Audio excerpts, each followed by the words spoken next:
warahmatullahi wabarakatuh. Perkenalkan, kami dari kelompok 3 dari kelas FI 1C, yang mana anggota kelompok kami yaitu yang pertama ada Nurul Safitri, yang kedua ada Quratul Aidi, yang ketiga adalah Raffian Syahdarman, yang keempat ada Sultan Rian Saputra, yang kelima ada Upah Pratiwi, dan yang keenam yaitu saya sendiri sebagai moderator pada kesempatan kali ini, yaitu Galang Mustika. Baik, di sini kami akan menjelaskan sedikit mengenai apa itu aljabar boolean. Yang mana di sini dapat kita lihat ini adalah indikator penilaian dari tugas yang diberikan oleh Bapak Fazrul Proji sebagai dosen pengetahuan.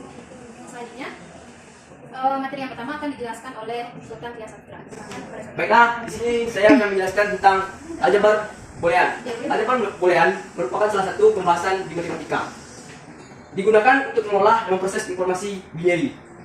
Pertama kali dikenalkan oleh George Boole pada tahun 1854. Dan aljabar boolean memiliki peran penting pada sistem komputasi modern.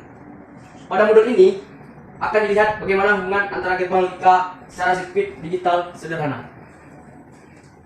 Aljabar boolean, variabel atau objek atau informasi yang memiliki dua nilai true dan false, objek binary atau binary. Aljabar boolean digunakan untuk mengolah dan memodifikasi objek biner. Di dunia ini, digital dinilai biner ditulis 0 untuk false dan 1 untuk true. Fungsi boolean merupakan contoh khusus fungsi matematika. Biasanya ditulis seperti ini. F sama dengan X pangkat N atau X. F itu bersimbol sebagai fungsi. N adalah derajat. X sama dengan 0,1. Tapi catat yang di atas itu tulisan pada definisi. Ketika contoh soal nanti tulisannya berbeda. Jadi nanti jangan kaget ya bos. Simbol dasar aljabar boolean. Simbol ini akan sering ditemui. X tambah Y atau X atau Y. X titik Y sama dengan X dan Y. Khusus dan. Kadang cukup ditulis XY. X sama dengan negasi X. Kok mirip dengan logika? Setelah kita akan masuk kepada contoh 1 fungsi boolean. F A, B sama dengan AB negasi. Maka untuk semua kombinasi input F 0,0 sama dengan 0, F 0,1 sama dengan 0, F 1,0 sama dengan 1, F 1,1 sama dengan 0. Contoh fungsi boolean F A, B merupakan suatu fungsi yang inputnya A dan B. F A, B sama dengan AB negasi. AB merupakan output bagi input yang diberi, yaitu A dan B. Maka F 0,0 sama dengan 0, F 0,1 sama dengan 0, F 1,0 sama dengan 1, F 1,1 sama dengan 0. Output aljabar boolean itu input maupun output nilainya 0 atau 1, seperti yang tertera. Contoh sebelumnya ingat definisi F sama dengan pangkat X sama dengan X pangkat N Kx. Maka untuk contoh ini fungsinya adalah X pangkat 2 Kx. A dan B nilainya 0 atau 1. F A, B bernilai N sama dengan 2, sama nilai dari F A, B sama dengan AB aksen. Itu 1, tabel kebenaran. Sebelumnya masih mengingat definisi F A, B sama dengan AB negasi. Berikut ada tampil input, ya, serta di sebelahnya ada output. Yang tabel pertama itu tabel kebenaran M. Di sini input yang digunakan itu input A dan input B. Outputnya A dikali B. Jika input A bernilai 0, input B bernilai 0, maka hasil outputnya 0. Jika input A bernilai 1, input B bernilai 1, maka outputnya bernilai 1. Jika input A bernilai 0, input B bernilai 1, maka hasil outputnya 0. Jika input A bernilai 1, input B bernilai 0, maka hasil outputnya bernilai 0. Selanjutnya, ini adalah tabel kebenaran OR. Input yang digunakan juga input A dan B. Operasinya yaitu A ditambah B. Jika input A 0, input B bernilai 0, maka hasil output A tambah B bernilai 0. Jika input A bernilai 1, input B bernilai 1, maka output A tambah B bernilai 1. Jika input A bernilai 0, input B bernilai 1, maka output A tambah B bernilai 1. Jika input A bernilai 1, input B bernilai 0, maka output A tambah B bernilai 1. Selanjutnya, di sini tabel kebenaran negasi. Yang di sini merupakan tabel kebenaran NAT. Input yang digunakan hanya input A. Hasil outputnya kebalikan dari input A sendiri. Selanjutnya tabel kebenaran NOT. Gerbang NOT adalah gabungan dari gerbang OR dan gerbang NOT. Sehingga output yang dihasilkan oleh gerbang nol ini merupakan kebalikan dari gerbang for. Di sini input yang digunakan juga input A dan input B. Jika input A bernilai 0, input B bernilai 0, maka hasil outputnya bernilai 1. Jika input A bernilai 1, input B bernilai 1, maka hasil outputnya bernilai 0. Jika input A bernilai 1, input B bernilai 0, maka hasil outputnya bernilai 0. Jika input A bernilai 0, input B bernilai 1, maka hasil outputnya bernilai 0. Ini adalah contoh gerbang logika dari NOR. Selanjutnya tabel kebenaran NAND. Gerbang NAND adalah gabungan dari gerbang N dan gerbang NOR. Output yang dihasilkan oleh gerbang NAND ini itu kebalikan dari gerbang N. Input yang digunakan di sini juga input A dan input B. Jika input A bernilai 0, input B bernilai 0, maka hasil outputnya bernilai 1. Jika input A bernilai 1, input B bernilai 1, maka output yang dihasilkan bernilai 0. Jika input A bernilai 1, input B bernilai 0, maka output yang dihasilkan bernilai 1. Jika input A bernilai 0, input B bernilai 1, maka hasil output yang dihasilkan bernilai 1. Berikut ini contoh gerbang logika dari NAND. Selanjutnya tabel kebenaran SOR. Gerbang XOR itu memerlukan dua input untuk menghasilkan satu output. Di sini input A bernilai 0, input B bernilai 0, maka outputnya bernilai 0. Jika input A bernilai 1, input B bernilai 1, maka outputnya bernilai 0. Jika input A bernilai 1, input B bernilai 0, outputnya bernilai 1. Jika input A bernilai 0, input B bernilai 1, maka outputnya bernilai 1. Berikut ini gerbang logika dari XOR. Itu adalah nama-nama dari hukum boolean. Selanjutnya, yang pertama yaitu hukum dasar, yang mana pada hukum dasar ini terdapat 3 poin, yaitu hukum identitas, hukum komplement, dan hukum idempoten. Yang mana pada hukum identitas yaitu terdapat 2 aljabar. Yang pertama yaitu A ditambah 0 yaitu sama dengan A, dan yang kedua A dikali 1 sama dengan A, sesuai dengan tabel kebenarannya, yaitu di mana output 0 memiliki output A ditambah 0 yang hasilnya 0. Berikut adalah gerbang logika pada hukum identitas. Yang kedua adalah hukum komplement, yang mana pada hukum komplement yaitu memiliki 2 aljabar. Yang pertama A ditambah negasi A sama dengan 1, yang kedua A dikali negasi A sama dengan 0, sesuai dengan tabel kebenarannya, yaitu di mana input nilai A bernilai 0 dan input A aksen bernilai 1. Outputnya A ditambah A aksen yaitu bernilai 1. Selanjutnya, jika nilai input A yaitu 0 dan nilai input negasi A bernilai 1, maka untuk output A dikali negasi A yaitu 0. Ini adalah gerbang logika dari hukum komplement.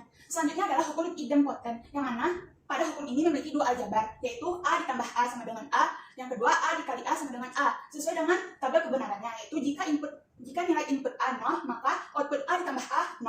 Selanjutnya, jika input A-nya bernilai 0, maka untuk output A dikali A sama dengan 0.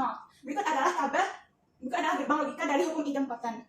Selanjutnya hukum asosiatif, yang mana pada hukum asosiatif ini memiliki 2 pengerjaan. Yang pertama yaitu perkalian, dan yang kedua adalah penjumlahan. Yang mana pada perkalian ini memiliki bentuk aljabar W dikali X dikali Y sama dengan W dikali X dikali Y. Berikut adalah bentuk gerbang logika dan tabel kebenaran pada perkalian hukum asosiatif. Selanjutnya adalah penjumlahan pada hukum asosiatif, yang mana pada bentuk aljabarnya W ditambah buka kurung X ditambah Y sama dengan buka kurung W ditambah X tutup kurung ditambah Y. Berikut adalah gerbang logika dan tabel kebenaran pada penjumlahan dari hukum asosiatif. Selanjutnya adalah hukum serapan, yang mana hukum serapan ini memiliki 2 bentuk aljabar, yaitu A ditambah dalam kurung A dikali B sama dengan A. Berikut adalah gerbang logika dan tabel kebenarannya. Yang kedua adalah bentuk aljabarnya A dibuka kurung A ditambah B tutup kurung sama dengan A. Berikut adalah tabel kebenarannya dan gerbang logika pada aljabar hukum serapan. Selanjutnya adalah hukum De Morgan, yang mana pada hukum De Morgan ini memiliki 2 dalil. Dalil pertama yaitu menyatakan bahwa komplement dari hasil penjumlahan akan sama dengan hasil perkalian masing-masing komplement. Berikut adalah bentuk aljabar dari dalil De Morgan. Dalil pertamanya yaitu di mana A ditambah B aksen sama dengan A aksen dikali B. Ini adalah gerbang logika dan tabel kebenaran dari hukum De Morgan dalil pertama. Untuk yang kedua yaitu dalil 2 De Morgan, yang mana pada dalil ini menyatakan hukum komplement dari hasil perkalian tidak akan sama dengan hasil penjumlahan dari masing-masing komplement. Berikut adalah bentuk aljabar dari dalil kedua De Morgan, yaitu A dikali B aksen sama dengan A aksen ditambah B. Berikut adalah gerbang logika dan tabel kebenaran dari hukum De Morgan dalil kedua. Marilah kita lanjut dengan penyederhanaan ekspresi boolean. Nah, di sini sederhanakan ekspresi boolean itu adalah A B tambah A B minus. Nah, di sini kita ada ekspresinya dan juga hukum yang akan digunakan. Ekspresinya itu pertama adalah A B tambah A B negasi. Ini adalah hukum distributif, dan ini adalah A dalam kurung B tambah B negasi. Ini adalah hukum komplement, dan di bawahnya adalah A. Selesai. Dan inilah penyederhanaan. Lanjut, penyederhanaan ekspresi boolean. Terdapat di sini adalah gerbang logika. Nah, di sini pertanyaan adalah tuliskan dalam bentuk aljabar untuk Q. Selanjutnya adalah B sederhanakan Q, C buat gerbang logika versi sederhananya. Lanjut. Baiklah, ini adalah jawabannya. Itu mulai pada gerbang bagian pertama. Bagian pertama ini adalah A. Ingat, masing-masing simbol menandakan operatornya sendiri. Di sini kita mempunyai tiga input, itu adalah A, B, C. Nah, di sini kita terdapat outputnya berupa AB, B tambah C, dan BC. Dan hasil akhirnya adalah Q. Di sini juga terdapat penyerahan ekspresi kalian. Selanjutnya adalah jawabannya nomor 2. Nah, di sini adalah lanjut pada gerbang bagian kedua. Ingat, masing-masing simbol menandakan operatornya sendiri. Jadi, terdapat 3 input sama seperti tadi. Kita adalah terdapat input A, B, dan C. Di sini kita terdapat juga outputnya AB, B tambah C, dan BC. Nah, di sini juga hasil penyederhanaannya adalah Q. Dan di sini rumusnya jawabannya adalah BC dan huruf B tambah C. Nah, gerbang terakhir memberikan ekspresi aljabar untuk gerbang logika pada soal. Itu pada input gerbang logika ya masih sama A, B, dan C. Dan outputnya adalah AB, B tambah C, dan BC. Di sini penyerahan adalah Q sama dengan AB ditambah BC dalam kurung B tambah C. Penyederhanaan ekspresi boolean. Ini adalah jawaban dari soal yang pertama tadi. Itu adalah B. A tambah C merupakan bentuk yang lebih sederhana daripada AB tambah BC dalam kurung B tambah C. Ekspresinya dapat kita lihat di sini, itu ekspresi dan hukum yang digunakannya. Ekspresinya pertama adalah AB ditambah BC dalam kurung B tambah C, dan selanjutnya hukum yang digunakannya adalah distributif. Selanjutnya AB tambah BCB tambah BCC, yang hukum yang digunakannya adalah komutatif. Selanjutnya adalah AB tambah BBC tambah BCC, itu hukumnya adalah identitas. Dan selanjutnya itu adalah AB tambah BC tambah BC, hukum yang digunakan adalah masih sama, itu identitas. Dan selanjutnya adalah AB tambah BC, ini merupakan hukum yang digunakan adalah distributif. Dan yang terakhir, tahap penyederhanaannya adalah B dalam kurung A tambah C. Ini adalah hasil sederhana dari ekspresi yang di atas. Lanjut, penyederhanaan ekspresi boolean jawabannya. Gerbang logika untuk soal dari AB tambah BC dalam kurung B tambah C. Dan jawabannya ini adalah merupakan soal dari gerbang logika yang di bawah. Dan yang di sini adalah soal gerbang logika untuk soal B dalam kurung A tambah C. Dan terdapat 3 input, itu adalah A, C, dan B. Nah, di sini hasil outputnya sederhana adalah Q. Selanjutnya kita masuk ke latihan, yang mana di sini soalnya itu tuliskan dalam bentuk gerbang logika dan yang terlebih dahulu, lalu kita sederhanakan bentuk jawabannya. Lalu di sini kita diberikan 3 buah soal. Yang pertama kita akan menyelesaikan soal pertama terlebih dahulu. Next, bentuk jawabannya. Di sini kita dapat lihat ini merupakan bentuk dari gerbang logikanya. Yang mana di sini input A, input B akan membentuk suatu gerbang logika seperti ini. A, B aksen dikali A aksen ditambah B dikali B aksen ditambah B. Di sini dapat kita lihat yang pada posisi pertama kita dapat menggunakan hukum komplemen. Yang mana di sini kita selesaikan dengan hukum komplemen, yaitu di bagian sini. Ini dapat menjadi hasilnya 1. Yang mana nanti setelah itu hasilnya yaitu AB aksen dikali A aksen ditambah B. Selanjutnya untuk menyelesaikan soal ini kita menggunakan hukum De Morgan. Yang mana di sini kita kalikan. Yang mana di sini kita sederhanakan menggunakan hukum De Morgan sehingga hasilnya seperti ini. Selanjutnya A aksen dikali A aksen ditambah A aksen dikali B ditambah A aksen dikali B aksen ditambah B aksen dikali B, kita sederhanakan menggunakan hukum komplemen. Selanjutnya A aksen dikali A aksen ditambah A aksen dikali B ditambah A aksen dikali B aksen. Yang mana ini kita dapat kita coret sehingga nanti hasilnya A aksen. Ini menggunakan hukum identitas. Yang mana hasil dari hukum identitas itu yaitu A aksen ditambah A aksen kali B ditambah A aksen dikali B aksen.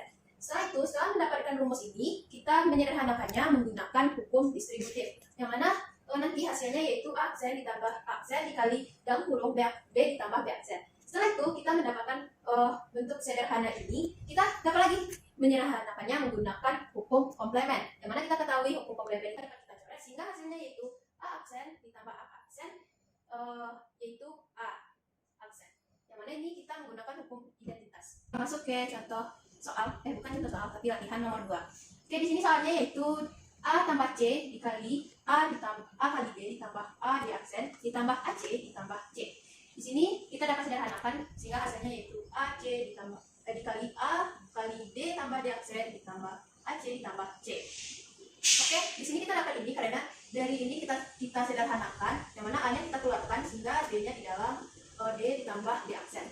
Oke, selanjutnya dari bentuk sederhana ini kita dapat menggunakan hukum komplement untuk menyederhanakannya.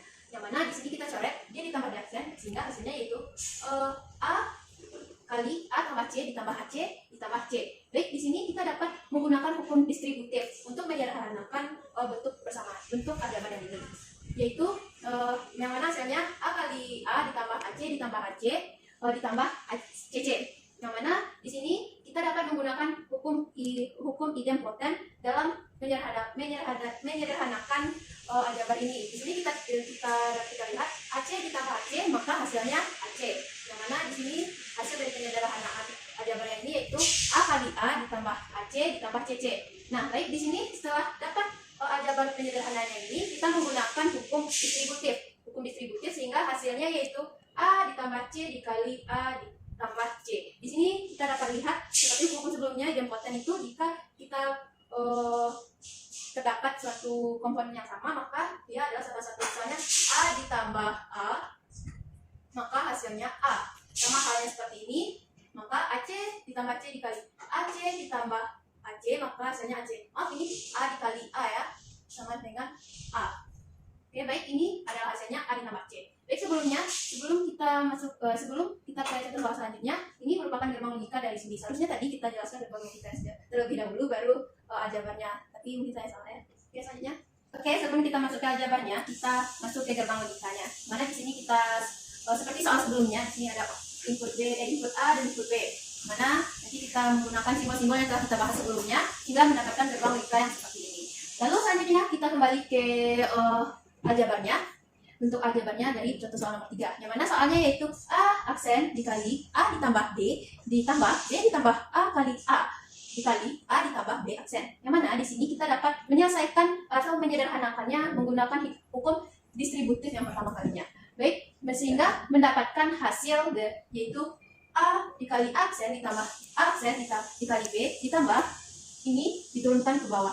Ini dikalikan dengan mendapatkan hasil seperti ini. Selanjutnya, setelah itu kita dapat menyederhanakannya kembali menggunakan hukum komplement, yang mana hasilnya nanti dari itu yaitu A aksen dikali B ditambah B ditambah A dikali A ditambah B aksen. Setelah itu kita sederhanakan kembali menggunakan hukum distributif, yang mana hasilnya nanti seperti ini. A aksen dikali B ditambah A kali B ditambah B kali B aksen ditambah A kali A ditambah A kali B aksen. Setelah itu kita sederhanakan kembali menggunakan hukum idempoten, yang mana hasilnya yaitu A kali A aksen kali B, A kali B, B kali ditambah B kali B aksen ditambah A dikali B aksen. Di sini dapat kita lihat perbedaannya yaitu tidak ada A kali A karena dia sudah disederhanakan menggunakan hukum idempoten. Selanjutnya, kalau kita mendapatkan hasil yang seperti ini, kita sederhanakan kembali menggunakan hukum komplement, yang mana di sini hasil dari penyederhanaannya yaitu A kali A aksen kali B ditambah A kali B ditambah A aksen kali B. Di sini dapat kita lihat yaitu perbedaannya pada kekurangannya pada tidak adanya B kali B aksen. Itu sudah kita sederhanakan menggunakan hukum komplement. Selanjutnya, setelah dapat penyederhanaannya ini, kita sederhanakan kembali menggunakan hukum asosiatif. Hukum asosiatif yang mana hasilnya yaitu ini. A kali A aksen kali B ditambah A dalam kurung B ditambah B aksen. Di sini kita dapat sederhanakan menggunakan hukum komplement, yang mana seperti yang saya jelaskan tadi, ini dapat kita coret sehingga hasilnya A, sehingga mendapatkan penyederhanaan dengan hasil A aksen dikali B ditambah A. Selanjutnya, kita dapat sederhanakan kembali menggunakan hukum penyerapan, atau dapat kita sebut dengan hukum serapan. Ada juga yang menyebutnya dengan hukum absorption.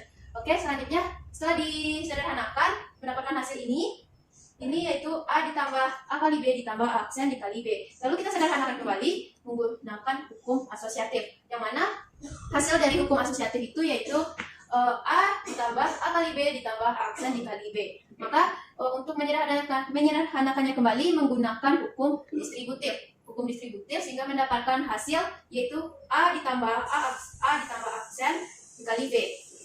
Kita review kembali dari soal yang sebelumnya yaitu A ditambah A aksen dapat kita sederhanakan atau dapat kita hilangkan menggunakan hukum komplement, yaitu ini hilang sehingga mendapatkan hasil A ditambah 1 dikali B. A ditambah A aksen hasilnya 1 dan B turun, sehingga setelah itu kita sederhanakan kembali menggunakan hukum identitas yang mana mendapatkan hasil A ditambah B.